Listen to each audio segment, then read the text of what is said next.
It's strange how rapidly life can shift from a routine you trust into bewildering chaos. I had just returned to work after a month-long emergency medical leave. The short version is that, after a decade of doctors dismissing my concerns, a new physician ordered an urgent MRI during a routine visit and found a mass in my abdomen. Within 24 hours, I was rushed into surgery. Turned out I had an 18-pound benign tumour pressing on my vital organs, and I was about a week away from multiple organ failure. I'm fortunate to be alive, and only time will reveal if there's any lasting organ damage, but for the moment I'm fine physically. Mentally, I'm dealing with several issues, but the only visible change is that I went from a size 20 to a size 8. None of my medical team anticipated such a dramatic shift, but I'm healthy and fortunate. I fully expected many questions from coworkers due to natural curiosity. I prepared a basic emergency surgery, but I'm fine now, and nearly everyone accepted it, except Aubrey, a coworker I barely interact with.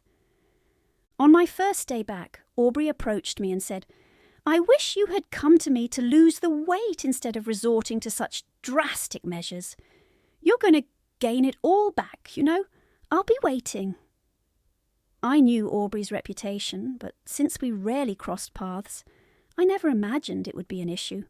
She's one of those self-proclaimed health coaches, unrelated to our company, known for offering unsolicited and incorrect health advice and constantly commenting on people's food choices.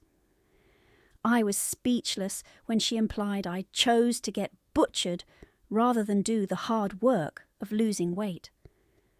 While there's nothing wrong if someone opts for surgical weight loss, that's not what happened to me, and I resented her aggressive attitude and rumour spreading. During my second week back, she stopped by my office at day's end, dressed in workout gear, offering to go with me if I was too afraid to go to the gym alone. At that time, I wasn't even cleared to lift my child, do laundry, or climb a flight of stairs, let alone go to the gym with this zealot. I don't recall what I said, but she left claiming I'd regain all the weight because I'm lazy. The next day, Aubrey angrily ranted about me in a meeting I missed due to a follow-up appointment. I don't know all the details, but apparently she implied that if I couldn't commit to weight loss, I obviously couldn't meet my work obligations. HR then called for a red flag mediation. At our company, mediation can influence your bonus potential for the year. I have no idea why I was involved in mediation when she was the one acting out of line. At the mediation, Aubrey stated she was triggered by my new body and that I should have considered other people's feelings and warned her before my surgery. I barely had time to warn my husband and arrange childcare for my kid, so I certainly didn't owe Aubrey anything. While I empathise if she's personally struggling, that doesn't justify her behaviour. HR suggested that, although they can't ask for my medical history, it might clear the air if I explained the nature of my surgery. I declined, stating I wasn't obligated to share personal medical details. Aubrey's poor coping skills don't entitle her to my private health information. Their response was essentially, "Well, then we can't stop her from harassing you." After Thanksgiving, my doctor helped me submit ADA accommodation paperwork so I could work from home. I had mild complications from surgery and wanted to avoid Aubrey. The company despises remote work, so they're extremely unhappy. Aubrey still sends me workout videos and diet plans, and when I forward these to HR, their response is, "Noted, do you know when you're coming back to the office?" I've considered escalating this to corporate with an employment lawyer. Is that excessive? I'm still emotionally fragile after my surgery and have no energy for this nonsense, especially since Aubrey's fixation on weight loss mirrors the reasons doctors gaslit me for years. I've been with this company for 5 years, and I'm drained and disappointed by their handling of this. I want it resolved yesterday. My boss, George, was preparing to retire while this unfolded. George is older, roughly my grandfather's age, and he and his successor were both bewildered by the entire scenario. They, along with Aubrey's boss, knew what Aubrey was doing because I had documented everything from the start. They assured me Aubrey would be dealt with. None of them recommended the red flag mediation. That was HR's idea. I learned more about the meeting where Aubrey ranted about me. It sounded awful, but Aubrey was asked to leave mid-meeting by her own boss, and several co-workers told her to stop. So, managerially and around the office, people tried to rein her in from various angles. The real failure lay with HR. The company's HR structure is poor and the mid-level HR staff is ineffective. When Aubrey's boss referred her to HR for negative behaviour, HR decided to treat it as a mediation scenario, even though George, his replacement, and Aubrey's boss all stated I wasn't at fault.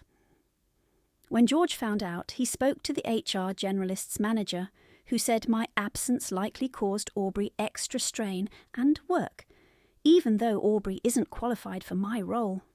Management repeatedly expressed how baffled and upset they were with HR's decisions each time a new issue emerged. My mentor at the company was also a huge support until she left for another job.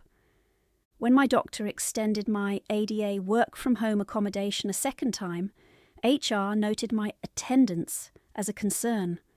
I emailed their superior, the HR director, for clarification. He said since I hadn't come into the office, of course my attendance was a problem.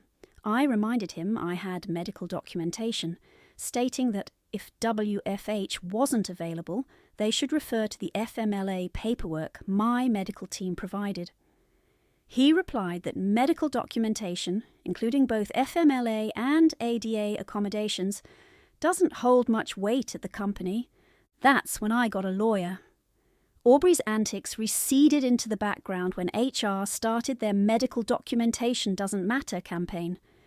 On my lawyer's advice, I contacted the HR executive team, and that's when the entire cursed situation came to light. I confirmed with my lawyer about posting this update. They said I couldn't leave everyone hanging. I called the chief HR officer, bypassing about 5 layers of hierarchy, but I did it with George's and my new boss's blessings, and asked why my attendance was an issue despite my ADA documentation. She had no idea what I was referring to, so I explained everything. Aubrey's harassment, the red flag mediation, and the HR director's comment that medical documentation carried no weight. She was speechless and requested an immediate meeting with me and my lawyer. During the meeting, my lawyer barely spoke. The CHRO was horrified by what I told her. I've never seen someone so furious on my behalf. She offered me extended paid medical leave to recover and promised that Aubrey's constant barrage of fitness plans would be swiftly addressed.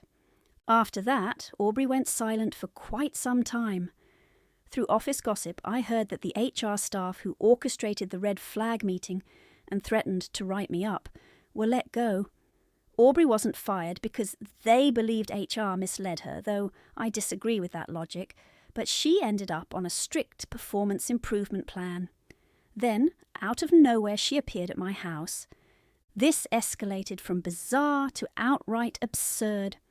I was still on leave when Aubrey showed up at my door on a weekend with 2 other women.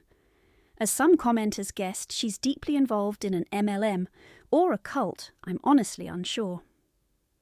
Aubrey came intending to demonstrate workout techniques, offer diet supplement samples, and discuss a career opportunity because she was concerned about my physical and professional health. She didn't get past my mother-in-law, who has been a godsend. My mother-in-law made it clear where Aubrey could shove her demonstration, and they left in a hurry. I notified my lawyer and the CHRO, and suffice it to say, Aubrey now works as a full-time wellness coach elsewhere. I'm glad I trusted my instincts and got a lawyer.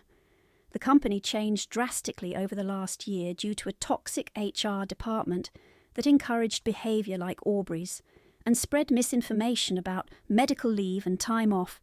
making the organisation nearly unrecognisable. With my boss and mentor both gone, I'm not sure I'll return once I'm medically cleared. The company is also restructuring, and my department might be scattered across other sections of the organisation, or even other states. I've started job hunting and updating my resume, aiming for a fully remote role that might fit me better.